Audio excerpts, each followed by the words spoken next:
فکر و نظر. بسم اللہ الرحمن الرحیم. الحمد للہ رب العالمین وصلی اللہ علی نبینا ورسولنا محمد وعلی آلہ واصحابہ اجمعین ومن تبعہم بإحسان الى یوم الدین. محترم ناظرین کرام، السلام علیکم ورحمۃ اللہ وبرکاتہ. دینی پروگرام کا وہ سلسلہ جو فکر و نظر کے نام سے اس سے پہلے آپ کی خدمت میں لے کر حاضر ہوا تھا، آج اسی سلسلے کی ایک اور کڑی لے کر آپ کی خدمت میں حاضر ہوں. آج کی ہماری گفتگو اور بحث مباحثہ ڈسکسنگ کا موضوع یہ ہے کہ اسلام میں خیر خواہی کا کیا مطلب ہے. اس سے قبل کہ ہم موضوع پر گفتگو کریں، تھوڑی سی تمہید یا تھوڑا سا یعنی اس کا تصور، اس کا تعارف کرا دیں. اصل میں اسلام میں اجتماعی زندگی کی بنیاد ایک اہم اصول، ایک اہم قابل قدر یعنی اصل پہ رکھی گئی ہے، جس کو ہم کہتے ہیں عربی زبان میں نصیحت اور اردو زبان میں خیر خواہی. ناظرین کرام، آپ جانتے ہیں کہ اجتماعی زندگی کی بہت سی اعلیٰ قدریں ہوتی ہیں. اگر وہ قدریں ہماری اجتماعی زندگی میں پنپتی ہیں اور سارے لوگ اس کا التزام اور اس کو نبھاتے ہیں تو معاشرہ امن و سلامتی کا گہوارہ بنتا ہے. مثلا ہماری اجتماعی زندگی کی اعلیٰ قدروں میں یہ ہے کہ ہمدردی ہو، تعاون ہو، غمخواری ہو، بے خواہی ہو اور ایک دوسرے کے کام آنا. یہ ساری چیزیں ہماری اجتماعی زندگی کی اعلیٰ قدریں ہیں. اس کے برخلاف کچھ ایسی بھی حرکتیں یا ایسے بھی صفات ہیں جو اجتماعی زندگی کے لیے انتہائی مضر ہوتے ہیں. مثلا خود غرضی ہے، حسد ہے، بغض ہے، عناد ہے، فریب ہے، عیاری ہے، مکاری ہے، ظلم ہے اور زیادتی ہے. اس طرح کے صفات یا اس طرح کی حرکتیں اجتماعی زندگی کے لیے انتہائی مضر ہیں اور یہ اس اصول کے منافی ہے جس اصول پر یا جن اصول پر ہماری اجتماعی زندگی کی بنیاد رکھی گئی ہے. تو خیر خواہی کا تقاضا یہ ہے کہ اجتماعی زندگی میں یہ صفات کی جو انسان کو خود غرضی اور عیاری، مکاری، غش، فریب، فراڈ پر لے جاتی ہوں، یہ اس معاشرے میں نہ پنپنے پائیں.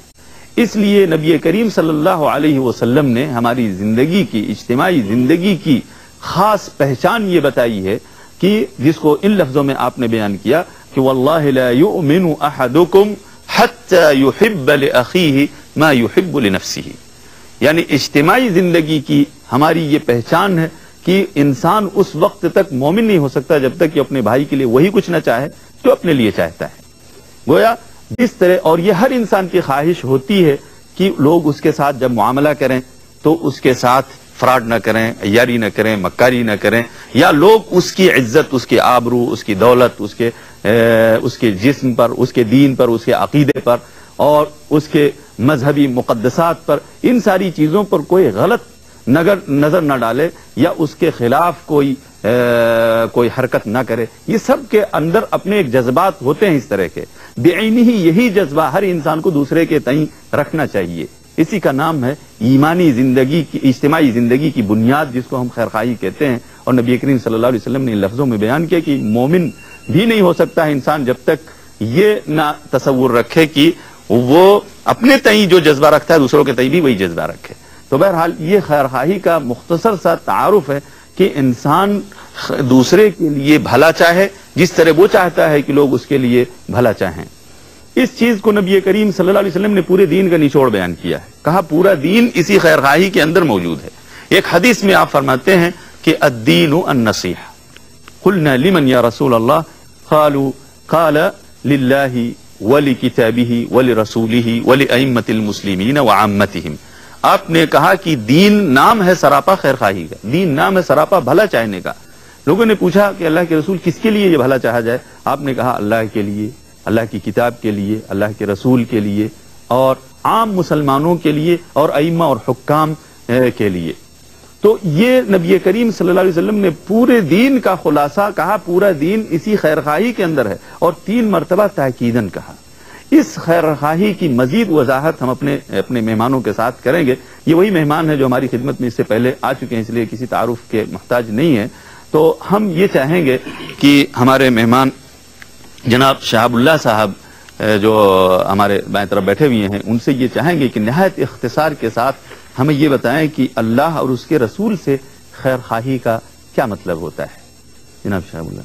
الحمدللہ رب العالمین والصلاة والسلام علی سید المرسلین وعلی آلہ وصحبہ اجمعین، اما بعد.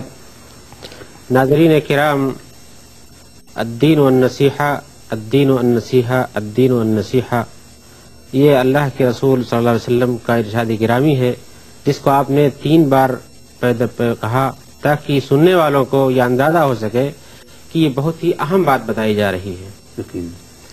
لوگوں نے جو آپ کی خدمت میں حاضر تھے صحابہ کرام، انہوں نے پوچھا بھی کہ اللہ کے رسول یہ کس کے لیے ہے؟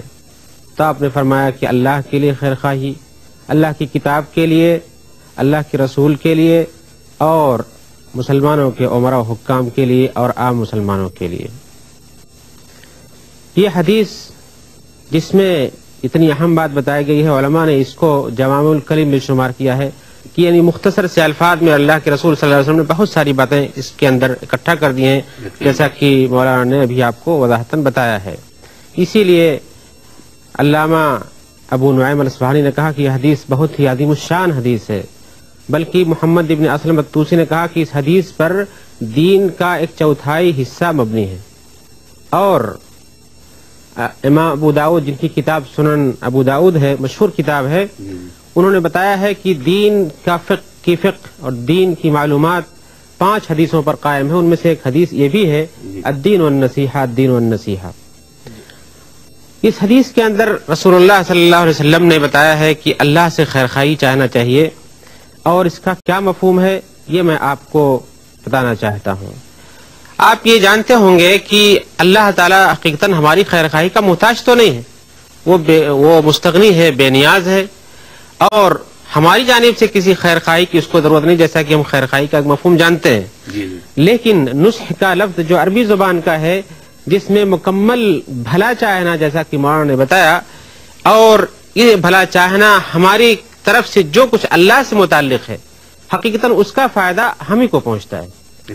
ہم اگر اچھا ایمان رکھتے ہیں، کامل ایمان رکھتے ہیں، اچھا عمل کرتے ہیں، کامل و مکمل نماز پڑھتے ہیں، اور روزہ حسن نیت سے رکھتے ہیں، اخلاص سے رکھتے ہیں، تو حقیقتاً یہ کام تو ہم اللہ کی عبادت کے طور پہ کرتے ہیں، اللہ پر ایمان لیتے ہیں، لیکن اس کا فائدہ ہم ہی کو پہنچتا ہے. اور ایسی صورت میں ہم جو اللہ کے ساتھ خیر خواہی چاہیں، اس کا مفہوم صرف یہ ہے کہ ہم جو کچھ کام اللہ کے لیے کریں، اس کے اندر ہمارا نقطہ نظر، ہماری فکر و نظر یہ ہونی چاہیے کہ ہمیشہ اللہ کی جانب کو اپنی جانب پر مقدم رکھیں. اور ایسی صورت میں ہم جب اللہ پر ایمان رکھیں تو ہمارا ایمان کامل و مکمل ہو، اس کے ساتھ کسی کو شریک نہ کریں، اخلاص ہونا چاہیے، اخلاص کامل ہونا چاہیے. اسی طرح سے ہم اللہ کی عبادت کریں تو پورے اخلاص کے ساتھ کریں، اور اس میں ہماری جانب سے سب کچھ اللہ کی طرف متوجہ ہو کے ہونا چاہیے. اسی طرح سے اگر ہم اللہ کی جانب سے کوئی حکم ہے، کوئی ممانعت ہے، تو اس کو ماننے کے اندر بھی ہم اسی جذبے کو اپنے اندر رکھیں جو ہم سے مطلوب ہے، کہ پورے اخلاص کے ساتھ، نیک نیتی کے ساتھ، اور اس ارادے کے ساتھ کہ اس کا فائدہ ہم کو پہنچے گا، اور اللہ تعالی ہمارے ساتھ خیر خواہی چاہتا ہے، اور یہ یقیناً اللہ کا بہت بڑا انعام ہے. اسی طرح سے رسول اللہ صلی اللہ علیہ وسلم کے ساتھ خیر خواہی کا مطلب یہ ہے کہ آپ رسول اللہ صلی اللہ علیہ وسلم کو ان کی زندگی میں جیسے صحابہ کرام نے مدد کی، ان پر ایمان لائے، ان پر اپنی جان نچھاور کی، اسی طرح سے ان کے سفر و حضر میں ان کے ساتھ رہنے کی کوشش کی. آپ کی وفات کے بعد ہم لوگوں کے لیے، اس امت کے لیے ہے کہ اللہ کے رسول صلی اللہ علیہ وسلم کے ایک ایک اسوہ کی، ایک ایک کام کی اقتدا کریں، اور اس پیمانے پہ کریں کہ جیسے اللہ کے رسول کے صحابہ کرام رضی اللہ عنہم کرتے تھے. وہی جذبہ ایمان، وہی جذبہ محبت، وہی جذبہ خلوص، سب کچھ وہی پیش نظر رکھنا چاہیے. اور حقیقت یہ ہے کہ بھلا چاہنا، خیر خواہی چاہنا اللہ کے رسول کے ساتھ یہ ہے کہ آپ اگر ان کے امتی ہیں تو آپ اللہ کے رسول صلی اللہ علیہ وسلم کی ہر چیز کو، آپ کی ہر حدیث کو، آپ کے ہر اسوہ کو، آپ کے ہر کام کو اپنی تمام خواہشات کے اوپر مقدم رکھیں. اور اسی پر بس نہیں ہے، بلکہ اللہ کے رسول کی حدیث ہے کہ تم میں کا کوئی شخص مومن نہیں ہو سکتا ہے جب تک کہ میرے ساتھ اس کی محبت اپنے باپ سے، اپنے بیٹے سے، اپنی ماں سے، اپنے بھائی سے، اور سب لوگوں سے زیادہ نہ ہو جائے. تو رسول اللہ صلی اللہ علیہ وسلم کے ساتھ محبت کی ترجیح ہونی چاہیے، اور اسی طرح سے رسول اللہ صلی اللہ علیہ وسلم کی حدیث آ جائے تو اس حدیث کے مقابل میں کسی کی رائے، کسی کے قول، اپنے خواہش نفس، اپنی اتباع، اپنے کسی قریبی کی کوئی بات پھر تسلیم نہیں کرنی چاہیے. یہ اخلاص نہیں ہے، یہ نصح نہیں ہے کہ آپ اللہ کے رسول کی حدیث ہو تو اس کے مقابل میں کسی اور چیز کو ترجیح دیں، اپنی ضرورت کو ترجیح دیں، اپنی محبت کو ترجیح دیں. اگر ایسا کریں گے تو ایمان جاتا رہے گا. اس کا خلاصہ بہرحال مطلب یہ ہوا کہ اللہ اور اس کے رسول کے ساتھ نصیحت یا خیرخواہی کا مطلب یہ ہے کہ اللہ تبارک و تعالیٰ پر ایمان اور اس کے احکام کی فرما برداری میں ہمیں اخلاص ہونا چاہیے، اور نبی کریم صلی اللہ علیہ وسلم پر ایمان اور آپ کی رسالت کے اعتراف میں ہمیں اتباع ہونا چاہیے، یعنی نبی کریم صلی اللہ علیہ وسلم کی اتباع کرنا چاہیے. بولا اخلاص اللہ تبارک و تعالیٰ کی عبادت اور ایمان میں، اور اتباع نبی کریم صلی اللہ علیہ وسلم کا یہ خلاصہ ہے اللہ اور اس کے رسول کے ساتھ نصیحت اور خیرخواہی کا. اور جو چیزیں اس کے منافی ہیں ان چیزوں سے دور رہنا چاہیے جو کہ اس کے خلاف ہیں یا اس خیرخواہی کے. تو بہرحال اور ساتھ ہی ساتھ اللہ اور اس کے رسول کی محبت دیگر لوگوں کی محبت پر جو ہے غالب رہنی چاہیے، یہ بھی خیرخواہی کا تقاضا ہے، بلکہ ایمان کا جز ہے، بلکہ وہی ایمان کا جز ہے، اور اس کے بغیر ایمان مکمل نہیں ہو سکتا. جیسے کہ نبی کریم صلی اللہ علیہ وسلم نے فرمایا لا یؤمن احدکم حتی یکون اللہ ورسولہ احب الیہ مما سواہما. تو یعنی اللہ اور اس کے رسول جب تک ما سوا سے زیادہ محبوب نہ ہو جائے انسان کے نزدیک، اس وقت تک وہ انسان مومن نہیں ہو سکتا ہے. اور یہ محبت بھی خیرخواہی کا ایک مظہر ہے یا خیرخواہی کی ایک پہچان ہے. آتے ہیں اللہ کی کتاب سے خیرخواہی کا کیا مطلب ہے، کیونکہ حدیث میں آیا کہ اللہ کی کتاب کے ساتھ بھی خیرخواہی ہونی چاہیے. تو اللہ کی کتاب کے ساتھ خیرخواہی کا کیا مطلب ہوتا ہے، اس کی وضاحت ہم چاہیں گے جناب عبدالمجید صاحب سے تھوڑی بہت نہایت اختصار کے ساتھ. بسم اللہ الرحمن الرحیم. اللہ کے رسول صلی اللہ علیہ وسلم نے بیان فرمایا کہ الدین النصیحہ، جی کہ دین جو ہے سراپا خیرخواہی کا نام ہے. اور جیسے کہ شیخ نے اللہ کے ساتھ خیرخواہی کا کیا مفہوم ہے اور نبی صلی اللہ علیہ وسلم کے ساتھ خیرخواہی کا کیا مفہوم ہے اس کا اختصار میں اور الحمدللہ جامع بیان دیا، اسی طرح اس حدیث کے اندر یہ بھی ایک حصہ ہے کہ اللہ تعالیٰ کی کتاب کے ساتھ بھی جو ہے خیرخواہی ہونی چاہیے. لیکن یہاں پر خیرخواہی سے مراد یہ ہے کہ اللہ تعالیٰ کی کتاب کو اخلاص کے ساتھ جس طرح کما حق ہو اس کا حق ہے اسی طرح اس کو قبول کیا جائے، اپنایا جائے. اور اس کی علماء کرام نے 4 جو ہے تقسیمیں کی ہیں، بڑی تقسیمیں. ویسے تو بہت ساری تقسیمیں ہیں، 4 تعلق اس کے بتائے ہیں کہ کتاب سے ہمارا تعلق کس طرح سے ہو. وہ 4 میں سب سے پہلے مقدم رکھا گیا ہے انہی 2 آیتوں کی بنیاد پر جو قرآن کی سب سے پہلی آیتیں اتری ہیں، اقرأ بسم ربک الذی خلق. اور اسی طرح جو ہے آیت نمبر 3 اسی سورہ علق کی. جی اس آیت کے اندر بھی یہی حکم ہوا ہے کہ پڑھو، یعنی اسی کو پہلا تعلق رکھا ہے کہ علم سیکھنا، قرآن کو صحیح طرح سے پڑھنا، یہ پہلا تعلق ہے اس کا. اس کے اس کو علم اس کا سیکھنا ضروری ہے. اور نبی صلی اللہ علیہ وسلم نے حدیث میں بھی ابن ماجہ کے مقدمے کے اندر انہوں نے نقل کی اور شیخ البانی نے اس کو صحیح کہا ہے کہ طلب العلم فریضۃ علی کل مسلم، کہ علم جو ہے سیکھنا ہر مسلمان پر فرض ہے، چاہے مرد ہو، عورت ہو، کالا ہو، گورا ہو. علم میں سب سے مقدم قرآن کا علم ہے. جی تو یہ پہلی چیز اس کے ساتھ قرآن کو پڑھنا سیکھنا. جی یہ اس کا پہلا حق ادا کر رہے ہیں ہم، جو خیرخواہی کا پہلا تقاضا ہے. یہ وعلمہ، جی کہ حدیث میں ہے کہ تم میں سے سب سے بہتر شخص وہ ہے جو قرآن کو پڑھتا ہے اور لوگوں کو پڑھاتا ہے. یہ سب سے بہترین عمل اس کا ہے. آگے چل کر دوسرا تقاضا اس کا یہ ہے کہ وہ انسان جو قرآن کو سیکھتا ہے، سمجھتا ہے، پڑھتا ہے، لوگوں کو پہنچاتا ہے، وہ سب سے پہلے اس پر خود عمل کرے. کہ جیسے کئی مقامات پر قرآن مجید میں نبی صلی اللہ علیہ وسلم کو بھی حکم ہوا ہے کہ آپ جو ہے فاصدع بما تؤمر، کہ آپ بھی جو ہے فاتبع قرآن، اتبعوا قرآن ما انزل الیک من ربکم. اس طرح کے بہت ساری آیات ہیں کہ جس میں یہ حکم ہوا ہے کہ جو قرآن آپ پر اتر رہا ہے، ایمان والو آپ بھی، اور نبی صلی اللہ علیہ وسلم کو بھی حکم ہوا کہ آپ ان پر عمل کریں. قرآن کا دوسرا تقاضا کہ اس پر عمل کرنا ہے. یہ قرآن کا دوسرا تقاضا ہے. خیرخواہی کا تقاضا قرآن کے ساتھ یہ ہے کہ ہم اس کو پڑھنے کے بعد اس پر عمل کریں. اور تیسرے نمبر پر اللہ تعالیٰ نے یہ حکم دیا ہے کہ بلغ ما انزل الیک من ربک، دوسروں تک پہنچانا چاہیے. اب اسے پہنچانا ہے لوگوں تک. یہ بھی خیر خواہی، یہی خیر خواہی ہے. یہ نہیں کہ ہم علم اپنے ساتھ لے کے چلے جائیں اس دنیا سے. ہاں بڑی بات ہے، کیونکہ اتنی بڑی سعادت ایک انسان کو مل جاتی ہے قرآن پڑھنے کی، سمجھنے کی، تو اس سعادت کو دوسروں تک پہنچانا یہ بھی خیر خواہی ہے. جی. اور نبی صلی اللہ علیہ وسلم کے جب یہ قرآن پاک اترا تو اس میں اللہ تعالیٰ نے اس امت کا یہ اس امت کی فضیلت یہ بتلائی ہے کہ تمہارا کام ہی یہی ہے کہ امر بالمعروف کنتم خیر امت اخرجت للناس تأمرون بالمعروف وتنہون عن المنکر. تو یہاں پر بھی اللہ تعالیٰ نے اسی چیز کی طرف اشارہ کیا کہ تم جو ہو اسی لیے تمہیں اللہ نے چنا ہے تاکہ تم لوگوں تک یہ علم پہنچاؤ. دوسری حدیث میں آیا کہ بلغوا عنی ولو آیا، ہماری طرف سے ایک آیت بھی ہو تو دوسروں تک پہنچانے کی کوشش کرو. یہ اس کا تیسرا تقاضا ہے کہ انسان پڑھے، عمل کرے اور لوگوں تک پہنچا دے. جی. اور اس کے بعد اس کا چوتھا تقاضا یہ ہے کہ انسان جو ہے اس میں جی ہاں یعنی اس کے تلاوت اور اس پر تدبر، جی اس راہ میں جو مشکلات ہیں ہاں اس راہ میں، جیسے کہ مثال کے طور پر قرآن پاک میں سورہ عصر کے اندر اللہ تعالیٰ نے بیان فرمایا ہے کہ ان الانسان لفی خسر الا الذین آمنوا وعملوا الصالحات وتواصوا بالحق وتواصوا بالصبر. اس کے اندر جو ہے کہ جب وصیت کرتا ہے، لوگوں تک علم پہنچاتا، تو ظاہر ہے کہ بہت سارے ایسے ہیں جو قبول کرتے ہیں، کچھ نہیں قبول کرتے، کچھ ادائیں بھی آتی ہیں، کچھ تکلیفیں بھی آتی، کچھ مشقتیں بھی آتی ہیں. تو اس کا چوتھا جو حق ہے یا تعلق ہے وہ یہ ہے کہ اس تبلیغ میں صبر کرنا. جی اس راہ میں جو مشکلات پیش آئیں اس پر صبر کرنا. تو یہ چار ہے. یہ بہت جزاک اللہ خیر، بہت خلاصے کے ساتھ آپ نے بیان کیا. ناظرین کرام، یہ آپ نے دیکھا کہ قرآن کے تعلق سے ہماری خیرخواہی کا تقاضا چار چیزوں کے گرد گھومتا ہے.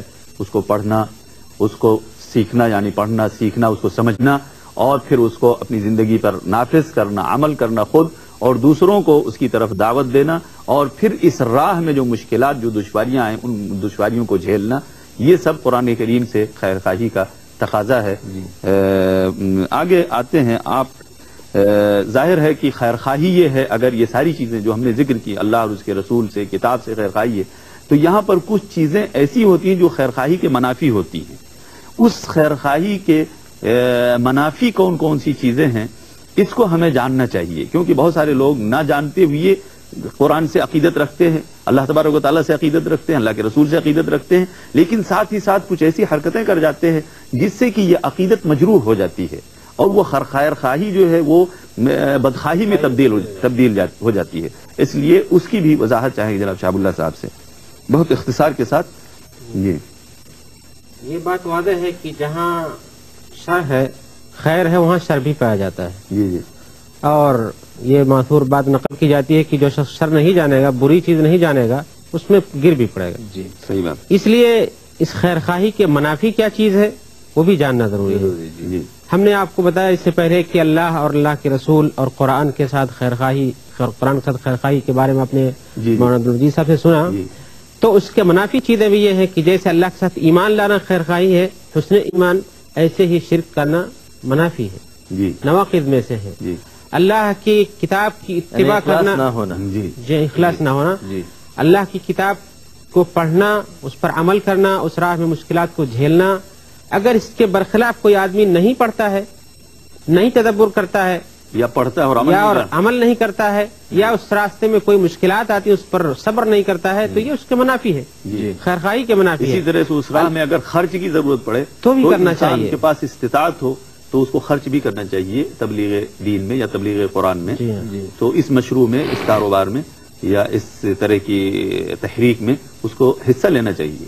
اگر نہیں لیتا ہے تو وہ بھی خیرخواہی کے منافی. اور ایسے اللہ کے رسول صلی اللہ علیہ وسلم کے ساتھ خیرخواہی یہ ہے کہ آدمی جب ان پر ایمان لاتا ہے اور ان کی اتباع کرتا ہے تو آپ کو جب اپنا مقتدی اور پیشوا بنا لیا ہے، پھر اس کے بعد اللہ کے رسول صلی اللہ علیہ وسلم کی کوئی حدیث ہو، آپ کی کوئی بات ہو، آپ کا کوئی طریقہ کار ہو، اس کی مخالفت کرے یا اس پر دل سے مائل نہ ہو، چور چرا کرتا ہے، اور اس کے اندر کچھ تعویل و حجت کرے، ہیلا ڈھونڈے، بہانہ تلاش کرے، تعویل کرے، گویا کہ اتباع کے منافی جو کام ہے، تقلید یا اپنی ذاتی رائے کو ترجیح یا کسی اور کی ترجیح حدیث کے مقابل میں، یہ اللہ کے رسول کی اتباع اور ان کی خیرخواہی کے منافی ہے. یعنی رسم، بہت سارے لوگ ہیں جب ان کو حدیث بیان کی جاتی ہے تو رسم و رواج کو چھوڑنا پسند نہیں کرتے، یا اپنے مذہب یا کسی امام، کسی شیخ، کسی عالم دین، کسی پیر، کسی بزرگ، ان کی بات کو لے کر اڑ جاتے ہیں اور نبی کریم صلی اللہ علیہ وسلم کی بات کو خاطر میں نہیں لاتے ہیں، تو یہ بھی خیر خواہی کے منافی ہے، کیونکہ اتباع ضروری ہے نبی کریم صلی اللہ علیہ وسلم کی. آپ کو اسی لیے رسول بنا کے بھیجا گیا تھا، اور ہمارے کلمے کا دوسرا جز ہے لا الہ الا اللہ محمد الرسول اللہ. محمد رسول اللہ کا مطلب ہے کہ اللہ کے رسول محمد صلی اللہ علیہ وسلم ہمارے رسول ہیں، یعنی ہم ان کو اپنا قابل اتباع شخصیت سمجھتے ہیں. وہی ہمارا آئیڈیا. اور جی قرآن کے ساتھ مزید یہ ہے کہ قرآن کی اتباع کے ساتھ، قرآن کی تلاوت کے ساتھ اس کے منافی کام یہ ہے کہ قرآن کو گھروں کی زینت بنا لیا جائے، ہاں یہ بھی، اور دکان کی زینت بنا لیا جائے.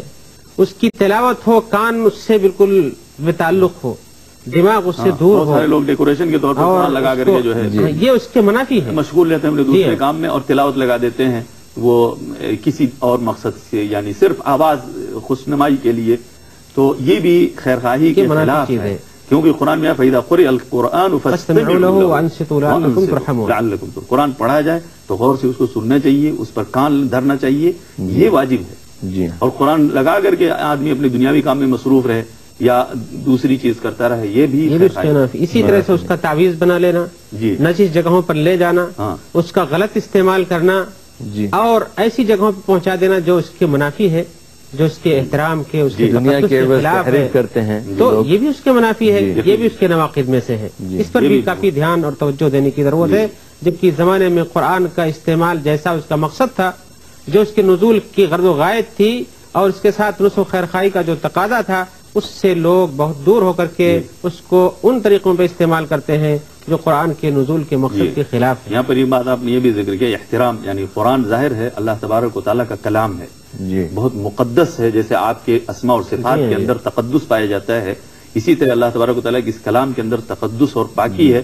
اس کا احترام بھی ہر انسان کے دل میں ہونا چاہیے. اس لیے ہمیشہ اس قرآن کو کہیں ایسی جگہ نہ رکھے جسے اہانت محسوس ہو، یا اس انداز میں نہ اٹھائے رکھے کہ جس سے اس کی اہانت ظاہر ہو.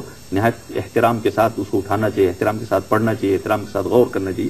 یہ سب قرآن کے ساتھ خیر خواہی کا تقاضا، اور اس کے خلاف اس کی اہانت اور اس کی بے عزتی، یہ سب اس کے خیر خواہی کے منافی. جی ہاں، اس احترام کے ساتھ سب سے بڑی بات یہ ہے کہ اس کے اندر تدبر اور غور جی، فکر اور وہ تو بہترین تلاوت ظاہر پہلے ہے. صرف احترام ہی مطلوب نہیں ہے. جی بالکل. جو لوگ تو ناظرین کرام، یہ تو ہماری دینی زندگی کے تعلق سے جو خیر خواہی کے پہلو ہیں وہ ہم نے ذکر کیا. ابھی ہماری اجتماعی زندگی کے اندر بھی اس خیر خواہی کا بہت بڑا اثر ہے اور بہت ہی زیادہ اہمیت ہے. بلکہ ہماری اجتماعی زندگی، جیسا کہ میں نے پہلے کہا، اجتماعی زندگی اس وقت تک خوشگوار نہیں ہو سکتی ہے جب تک کہ ہم اس کو خیر خواہی کی بنیاد پر نہ قائم کریں. جی تو اس اجتماعی زندگی میں خیر خواہی کا کیا مطلب ہے، اس کو ہم ذرا عبد المجید صاحب سے وضاحت طلب کریں گے. جی اولاً تو ہمارا اسلام ایک دین فطری ہے، اور اسلام جس وقت نافذ ہوا تو اس کی تاریخ اس بات کی گواہ ہے جی جی کہ اس سے پہلے انسان جو ہے وحشانیت اور حیوانیت کے درجے سے بالکل آگے بڑھ چکا تھا. جی. جبکہ یہ اسلام یعنی وہ پرانا زمانہ جو بھائی بھائی کا دشمن، جی. انسان زمانے جاہلیت کے اندر جی. عورت کو وہ مقام نہیں، عورت کے ساتھ جو ہے وہ انداز سے تعلق اور کمزور، ضعیف، جی. مسکین، اور مالی اور اقتصادی اس انداز کا تھا کہ جو پیسے والا ہے وہ اپنے غریب کو غریب ہی اور ظلم و ستم کو جو ہے جی. وہ فخر محسوس کرتا تھا. لیکن جب یہ اسلام آیا تو یہ اس حدیث کے ایک کڑی ہے کہ اللہ کے رسول صلی اللہ علیہ وسلم نے بیان فرمایا لِعَامَّتِهِمْ جی کہ خیر خواہی عام مسلمانوں کے لیے بھی خیر خواہی، اور یہ اصل ہے اسلام کا منبع ہے. یہ ہمارے ملک میں، ہمارے اسلام میں، ہمارے جہاں ہم رہتے ہیں اس میں امن کا سبب بنتی ہے، اور ہر ایک کے حقوق کی ادائیگی صحیح طرح سے ہوتی ہے. کہ نبی صلی اللہ علیہ وسلم جیسے قرآن پاک میں بھی ہے والمؤمنون والمؤمنات بعضهم اولیاء بعض یأمرون بالمعروف وینہون عن المنکر. اس طرح جو ہے یہ آیت جو ہے اللہ کے رسول صلی اللہ علیہ وسلم اللہ تعالیٰ نے سورہ توبہ میں نازل کی کہ مومن جو ہیں، خیر خواہی سے مراد یہی ہے کہ ایک مومن دوسرے مومن کا بھائی ہے، جی دوست ہے. خیر خواہی ایک دوسرے کے ولی ہیں، وہ ایک دوسرے کے، اور اس کے جو ہے یعنی تفصیلی طور پر تو بہت سارے حقوق آتے ہیں. لیکن خلاصہ یہ ہے کہ اس کو اپنے بھائی کے خلاف برا نہیں کرنا چاہیے، برائی نہیں کرنی چاہیے، برائی کرنے کا تصور بھی نہیں کرنا چاہیے. نبی صلی اللہ علیہ وسلم نے ایمان کی یہ ایک جو ہے یعنی بنیاد ڈال دی کہ لا یؤمن احدکم حتی یحب لاخیہ ما يحب لنفسه کہ تم میں سے مکمل ایمان والا اس وقت تک انسان نہیں ہو سکتا جب تک کہ جو وہ اپنے لیے پسند کرتا ہے وہ اپنے بھائی کے لیے نہ پسند کرے. صحیح بات ہے. تو یہ بنیاد ہے ہمارے دین کی. خیر خواہی یہ ہے اجتماعی زندگی میں خیر خواہی کا مطلب یہ ہے کہ انسان معاشرے میں ہر انسان کے تئیں یہ جذبہ رکھے کہ اس کو اس کی ذات سے تکلیف نہ ہو, جیسے وہ خود چاہتا ہے کہ اس کی ذات کو کسی کو تکلیف نہ ہو یا کوئی اس کی ذات کو تکلیف نہ پہنچائے ہر اعتبار سے, چاہے اس کے عزت میں, مال میں, دولت میں, اس کے گھر والوں میں, اس کے بزنس میں, اس کی تجارت میں, اس کے غرضے کی, اس کی زندگی کے سارے تعلقات محفوظ رہیں. تو یہی جو ہے حفاظت دوسروں کے تئیں بھی وہ اپنے دل میں پالے, یہی خیر خواہی اجتماعی زندگی کے اندر ہے. جزاک اللہ خیر. جناب شہاب اللہ صاحب, آپ سے نہایت اختصار کے ساتھ, وقت بہت کم ہے, یہ چاہیں گے کہ اس خیر خواہی کے جو منافی کام ہیں ذرا ان کی طرف اشارہ کر دیتے تاکہ ناظرین کو یہ پتہ چل جائے کہ ہم کہیں ایسا تو نہیں کہ ایسا کام کر رہے ہیں جو ہماری اس بنیادی یعنی مذہب کی جو اجتماعی زندگی کی جو بنیاد ہے کہیں اس بنیاد کو نہیں ڈھا رہے ہیں لاشعوری طور پر. جی ہاں, ایسا کام ہوتا ہے کہ لوگ لاشعوری طور پر کچھ ایسا کام کرتے ہیں جو حقیقتاً اسلامی اجتماعی زندگی کی بالکل مخالف ہے. جی, اور ان میں ہم اختصار کے ساتھ آپ کو پہلے تو توجہ دلائیں گے سورہ حجرات جو قرآن مجید کی صورت ہے, اس کے 11 نمبر اور 12 نمبر کی آیت کی طرف, جس میں کچھ ایسے مفاسد کا اور ایسے نواقض کا ذکر کیا گیا ہے جس سے اجتماعی زندگی کو کافی ٹھیس پہنچتی ہے. وہ کہا گیا ہے یا ایھا الذین آمنوا لا یسخر قوم من قوم عسى ان یکونوا خیرا منہم. تفصیل یہ ہے مختصر جی ہاں کہ اے مومنو, تم میں سے کوئی شخص کوئی مومن مرد کسی مومن مرد سے مذاق نہ کرے, اس کا سخریہ اور استہزاء نہ کرے, ایسے ہی عورت بھی نہ کرے, اور اسی طرح سے اپنے لوگوں کو عیب بھی نہ لگاؤ اور ان کو برے القاب سے پکارو بھی نہیں. اور پھر مزید دوسری آیت میں اس کے بعد والی آیت میں بتایا گیا ہے کہ تم لوگ آپس میں دوسرے کی غیبت نہ کرو اور دوسرے کے خلاف جاسوسی نہ کرو. اور ایسے ہی اگر تم غیبت کرتے ہو تو یہ تو کام اتنا برا ہے گویا کہ تم اپنے مردہ بھائی کی لاش کو کھا رہے ہو. یعنی اس سے اجتماعی زندگی کے اندر کتنا نقصان پہنچ رہا ہے. اس منظر کو اتنا گھناؤنا انداز میں پیش کیا گیا ہے کہ واقعی آدمی کا نفس, آدمی کا کی طبیعت اس سے تنفر کرتی ہے. جی. اور اسی طرح سے ہمیں چاہیے کہ ہم دوسرے سے حسد نہ کریں, کینہ نہ رکھیں, دوسرے کی چغلی نہ کریں, اور دوسرے مسلمان کو بیع و شراء, خرید و فروخت میں اگر وہ اس کو دھوکہ لگتا ہے اور ہم کو اندازہ ہے کہ اس کو دھوکہ پہنچ رہا ہے تو حقیقتاً ہمیں اس کو بچانا چاہیے. اس لیے کہ خیر خواہی یہی ہے, اور اگر نہیں کرتے ہیں تو خیر خواہی کے منافی کام کرتے ہیں. یہ اسلام کے خلاف ہے. اسی لیے میں جریر رضی اللہ تعالیٰ عنہ کی ایک حدیث جو مروی ہے, ان کا واقعہ بھی ہے کہ ایک اونٹ خریدنے کو انہوں نے بھیجا, ان کا غلام لے کر آیا, اونٹ 300 میں خریدا تھا, لیکن جب دیکھا کہ یہ 800 کے برابر ہے تو اس کو دام بڑھاتے رہے تک کہ دے دیا. پھر لوگوں نے پوچھا کہ ایسا کیوں کرتے ہو, تو کہا کہ اللہ کے رسول سے ہم نے اس بات پر عہد کر رکھا ہے کہ ہر مومن کے لیے خیر خواہی کریں گے. دیکھیے ایک صحابی رسول کا طریقہ, جس عہد کو کیا اس کو پورا کرتے ہیں, چاہے اپنے گھر سے اس کو 500 درہم مزید دینے پڑتے ہیں. بیچنے والے سے اگر غلطی ہو گئی یا نہیں اندازہ کر سکا کہ بازار کا کیا ریٹ ہے یا اس کی اس چیز کی کیا قیمت ہے, لیکن خریدار اگر جانتا ہے کہ اس کی چیز کی قیمت 500 ہے اور وہ 200 مانگ رہا ہے, تو تقاضا ہے خیر خواہی کا کہ ہم اس کو وہ قیمت دیں جو اس کی اصل قیمت بنتی ہے, اس کی مجبوری کا فائدہ نہ پہنچائے. یہ خیر خواہی کا تقاضا ہے. اور ساتھ ہی ساتھ فریب اور دھوکہ, یہ سب خیر خواہی کے منافی ہیں. نبی کریم صلی اللہ علیہ وسلم ایک مرتبہ بازار میں گھوم رہے تھے تو دیکھا ایک غلے میں ہاتھ ڈالا تو دیکھا نیچے غلہ بھیگا ہوا تھا. تو اس آدمی سے پوچھا کہ یہ تم نے بھیگا غلہ نیچے کیوں رکھا ہے؟ کہا اللہ کے رسول بارش ہوئی تھی تو بھیگ گیا, میں نے نیچے رکھ دیا تاکہ لوگ دیکھ نہ سکیں. تو آپ نے فرمایا تم کو اسے اوپر رکھنا چاہیے کیونکہ یہ تو تم دھوکہ دے رہے ہو. اور ہمارے دین کی بنیاد یہ کہ من غش فلیس منا, اور ایک روایت ہے من غشنا فلیس منا, کہ جو دھوکہ دیتا ہے وہ ہم میں سے نہیں ہے. یہ اجتماعی زندگی کے منافی ہے کہ ایک آدمی اپنے بیع شراء میں, تجارت میں, لین دین میں دوسروں کو دھوکہ دے.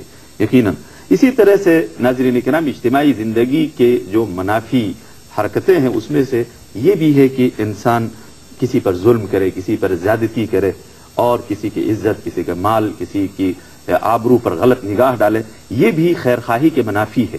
اس سلسلے میں جناب عبد المجید صاحب کچھ وضاحت فرمائیں تو بہتر ہوگا. جی, میں مختصر 2 باتیں اس میں رکھنا چاہتا ہوں کہ نبی صلی اللہ علیہ وسلم نے اس کی وضاحت جو ہے, اگر ہم حدیث پر غور کریں تو حدیث بھی اس کا خلاصہ کرتی ہے کہ نبی صلی اللہ علیہ وسلم نے بیان فرمایا کہ لا تباغضوا ولا تحاسدوا ولا تدابروا وكونوا عباد الله اخوانا ولا يحل لمسلم ان يهجر اخاه فوق 3 ليال. آگے آپ نے یہ بھی بیان فرمایا یلتقیانی فیصد هذا ویصد هذا وخیرهم الذی یبدأ بالسلام. اس کے اندر خیر خواہی جو عامت الناس ہے، عامت المسلمین ہے، ان کے بارے میں یہ خیر خواہی اور اس تعلیم کے اگر سامنے اس کو رکھتے ہیں تو بالکل بات واضح ہو جاتی ہے کہ اگر کسی مسلمان کے ساتھ آدمی غصہ غضب رکھتا ہے، ظلم و ستم حسد کرتا ہے، اس کے ساتھ کینہ کپٹ رکھتا ہے، اس کو دھوکہ دیتا ہے، تو نبی صلی اللہ علیہ وسلم نے بیان فرمایا اس کو حقیر سمجھتا ہے، اس کو اپنے سے کمتر سمجھتا ہے، تو نبی صلی اللہ علیہ وسلم نے بیان فرمایا کہ یہ مومن کی شان نہیں ہے. اجتماعی زندگی بالکل ہمارے دین میں انما المؤمنون اخوہ، ہر ایمان والا ایک دوسرے کا بھائی ہے. اور آپ نے آگے بھی بیان فرمایا کہ کسی مسلمان کے لیے یہ حلال نہیں ہے کہ جھگڑے فساد دنیاوی معاملات میں جو ہے 3 دن سے زیادہ جو اپنے بھائی سے قطع تعلق رکھے. اور اس میں سب سے بہتر شخص وہ بتایا گیا ہے کہ جو پہلے اسے سلام کی ابتدا کرتا ہے. یقیناً. اور خود نبی کریم صلی اللہ علیہ وسلم نے بتایا کل المسلم علی المسلم حرام دمہ ومالہ وعرضہ. ہر مسلمان دوسرے مسلمان کے لیے حرام ہے، اس کے اوپر یعنی ایک دوسرے کے اوپر حرام ہے، یعنی یہ حرمت ہے اس کے مال کی، اس کی عزت کی، اس کے آبرو کی، اس کی دولت کی، یہ اس کے نفس کی، یہ سب جو ہے اس کے خون کی، یہ سب حرمتیں قائم رہنی چاہیے. اگر یہ حرمتیں قائم ہیں تو وہ اجتماعی زندگی کے اندر یہ خیر خواہی پائی جاتی ہے، اور جہاں یہ حرمتیں اٹھ جاتی ہیں وہاں سے خیر خواہی بھی اٹھ جاتی ہے. اسی لیے اس سلسلے میں ایک واقعہ میں نے تفسیر ابن کثیر میں پڑھا. نبی کریم صلی اللہ علیہ وسلم کے پاس ایک نوجوان آتا ہے تو اس نے کہا اللہ کے رسول میں ایمان لانا چاہتا ہوں آپ پر، لیکن ایک شرط ہے، مجھے آپ اجازت دے دیجیے زنا کرنے کی. تو نبی کریم صلی اللہ علیہ وسلم نے اس قباحت کو، یہ زنا بہت بڑی قبیح چیز ہے، قرآن کریم میں فرمایا انہ کان فاحشۃ وساء سبیلا ولا تقربوا الزنا، کہا زنا کے قریب بھی نہیں جاؤ. لیکن نبی کریم صلی اللہ علیہ وسلم اس نوجوان کو خیر خواہی کے ذریعے اس کی قباحت بیان کرنا چاہتے تھے. تو آپ نے اس کو پوچھا، اس نوجوان سے کہتے ہیں اتحب ذلک لامک، اے نوجوان کیا تو اپنی ماں کے لیے پسند کرے گا؟ اللہ اکبر. کتنی اب دیکھیں اس جو بنیاد ہے خیر خواہی کی، اس طرف اس کی توجہ دلا دی نوجوان کی.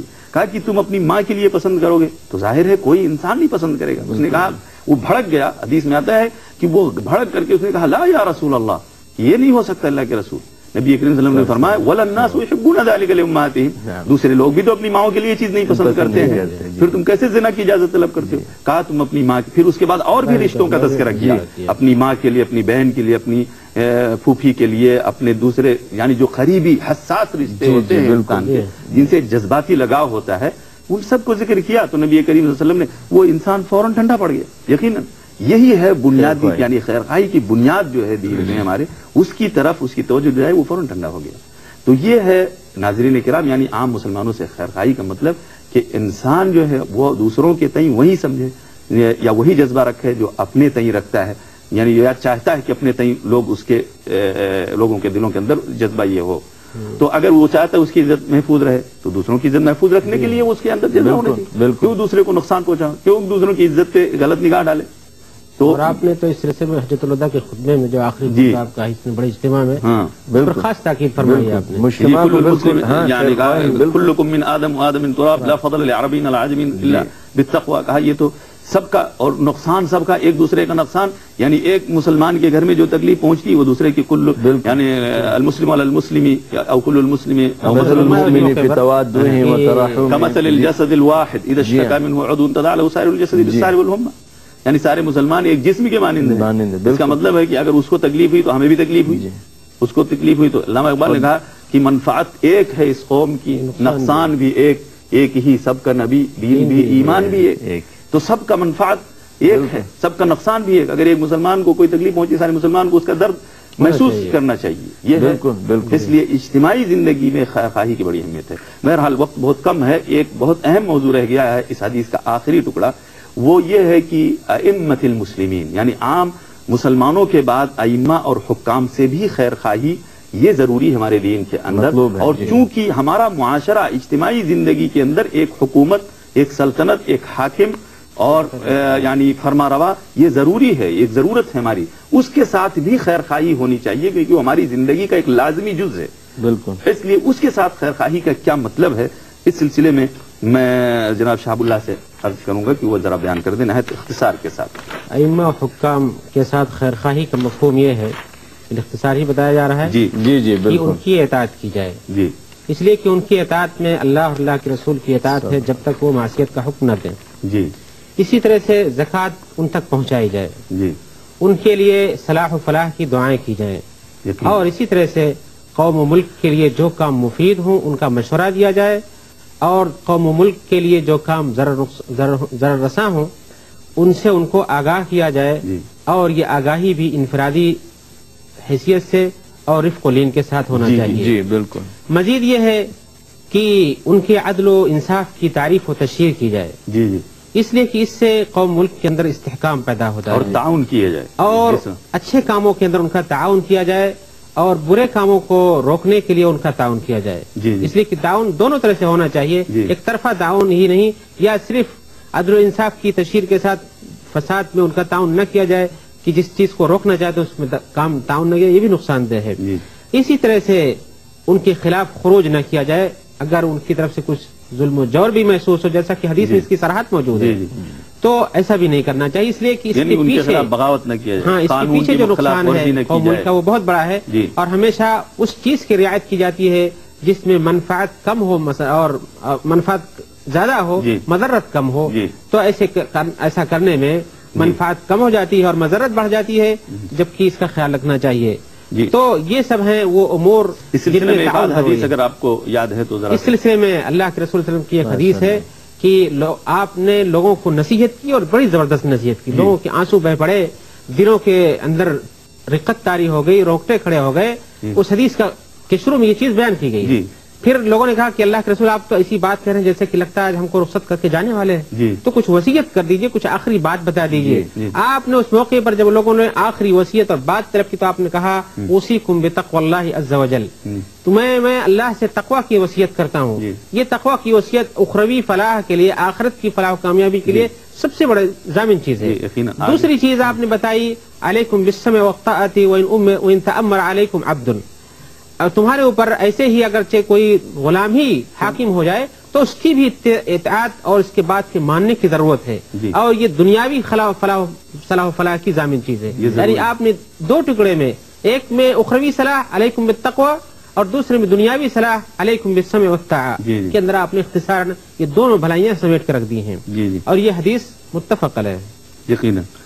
اور اسی طرح سے یعنی احادیث میں آتا ہے کہ جو شخص اپنے حاکم، اپنے یعنی سلطان وقت کے سلسلے میں اگر یہ بھی محسوس کرے کہ کوئی چیز وہ ناپسند کرتا ہے اس کی فلیصبر، تو اس میں حدیث میں آتا ہے من رأى من امیرہ ما یکرہ فلیصبر ولا ینزعن یدا من طاعتہ، یعنی اس کو صبر کرنا چاہیے اور اس کی فرما برداری سے اپنا ہاتھ نہیں کھینچنا چاہیے، بلکہ اطاعت کرنی چاہیے جس حد تک اطاعت کر سکتا ہو، یعنی لا طاعت فی المعروف معصیت۔ بلکہ دوسری روایت میں لوگوں نے پوچھا کہ اللہ کے رسول ایسے وقت میں کیا ایسا نہ ہو کہ ہم ان کے خلاف بغاوت کریں؟ کہا نہیں، جب تک نماز پڑھنے کی تمہیں اجازت ہے، جب تک وہ نماز قائم کرتے ہیں، جب تک تمہیں نماز پڑھنے کا چانس ملتا ہے، جب تک کفر بواح نہیں ہے، یعنی ظاہر کھلم کھلا کفر اور دین سے بغاوت نہیں ہے، اس وقت تک حکام اور ائمہ کے خلاف بغاوت کرنا اسلام میں حرام ہے۔ جی، اس لیے کہ اس پر بہت جاہلیہ سارے ہے۔ جی، اور یہ جاہلی طریقہ ہے، اور اس میں جو مفاسد مرتب ہوتے ہیں وہ بہت عظیم ہے۔ اس کی بنیاد پر ائمہ کرام، علماء نظام یعنی شریعت کے ان لوگوں نے بڑی سخت تنبیہ کی ہے، اور حضرت احمد بن حنبل رحمۃ اللہ علیہ سے مروی ہے کہ وہ یہ ان کے اوپر اتنا ظلم اور اتنی زیادتی کی حکام کی طرف سے، لیکن وہ برابر دعائیں کرتے رہتے تھے ان کے صلاح و فلاح کے لیے۔ جی بالکل، یہ تو آپ سبھی جانتے ہیں۔ بالکل بالکل۔ ان کو جیل میں رکھ کر کے کوڑے مارے جاتے تھے اور ان کو طرح طرح کی ایذائیں دی گئی، لیکن ان کا یہ پیشہ تھا یا ان کا یہ یعنی عادت تھی ان کی کہ وہ اس وقت بھی دعا کرتے تھے اور کہتے تھے ایک مومن یا امت کی فلاح اور خیر اس میں کہ وہ اپنے حاکم کے لیے دعائیں خیر کرتا ہے۔ بالکل۔ تو یہ بہرحال اس زمانے میں بہت سارے یعنی دین میں بے بصیرتی کی بنیاد پر یا قلت فقہ کی وجہ سے بہت سارے ایسے نوجوان، بہت سارے ایسے یعنی دین میں بے بصیرت لوگ اگر حکومت وقت، حاکم وقت، سلطنت وقت کی طرف سے کوئی چیز ایسی دیکھتے ہیں جو بظاہر ان کی نظر میں اسلام کے منافی ہے تو اس کو سبب بنا کر کے اس کے خلاف بغاوت کر دیتے ہیں، اور یہ انتہائی جہالت اور نادانی پر مبنی ہے۔ بالکل، شریعت سے آدمی معرفت اور یہ خطرناک فرقے کی طرف وہ مائل ہو جاتے ہیں۔ بلکہ یہ تو اتنی مذموم حرکت ہے کہ ایسے انسان کو یعنی علماء کرام نے کہا کہ یہ قتل کا مستحق ہے۔ جی، تو بہرحال یہ حکام سے خیرخواہی کا خلاصہ یہ ہے کہ حکام سے خیرخواہی کا تقاضا یہ ہے کہ ہم ان کے ساتھ تعاون کریں قانون کے نافذ کرنے میں، اور جرائم کو یعنی کم کرنے میں، مجرمین کے پکڑنے میں، جرائم کو اور فساد کو معاشرے اور ماحول سے ختم کرنے میں مختلف طریقے سے، اور ان کے لیے خیر و فلاح کی دعا کریں، ان کے ساتھ تعاون کریں، ان کے ساتھ ہمدردی کریں، اور جو چیزیں ناپسند ہو صبر کرے، یعنی اگر کوئی چیز ناپسند ہو، اور اگر کہنا ہے خیر خواہی، اگر کوئی چیز پہنچانی ہے تو یعنی اعلان منبر پر فضیحت اور رسوا کرنے کے انداز میں یہ چیزیں خیر خواہی کے منافی ہیں۔ ایسی چیزیں جو ہے وہ وہاں پر باوثوق با اثر شخصیتوں کے ذریعے یہ باتیں پہنچا دی جائے، ذمہ داری ختم ہو جاتی ہے۔ یہ ہے یعنی خیر خواہی کا تقاضا، اور اسی لیے حدیث میں نبی کریم صلی اللہ علیہ وسلم نے اس ایسی تمام حرکتوں سے منع کیا کہ جو اطاعت و فرما برداری کے خلاف ہو، حاکموں کے اور سلطنت وقت کے۔ قرآن میں ہے خود آیت، اور قرآن میں